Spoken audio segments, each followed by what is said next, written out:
Praise the lord. ఈరోజు సామెత నేర్చుకుందామా? సామెతల గ్రంథం 26వ అధ్యాయం 1వ వచనం. ఎండాకాలమునకు మంచు గిట్టదు, కోతకాలమునకు వర్షము గిట్టదు, అటువలే బుద్ధిహీనునకు ఘనత గిట్టదు. కోతకాలంలో వర్షం వస్తుందని మనం ఎక్స్పెక్ట్ చేయం. ఒకవేళ వచ్చింది అని అంటే అది సెట్ కాదంట. ఎండాకాలమునకు మంచు గిట్టదంట, కోతకాలమునకు వర్షం గిట్టదంట, బుద్ధిహీనునికి ఘనత గిట్టదంటే అది చెందదు.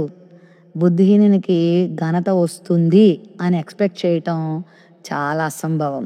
అంటే బుద్ధిహీనులకి ఘనత పొందలేరు. వారు ఎప్పుడు అవమానాలే, బుద్ధి లేనితనం వల్ల నష్టాలే.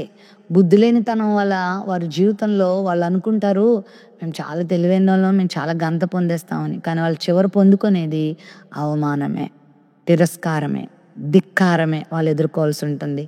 కాబట్టి బుద్ధిహీనతను వదిలిపెట్టి బుద్ధిని కలిగి ఉందాం, తద్వారా ఘనత పొందుదాం.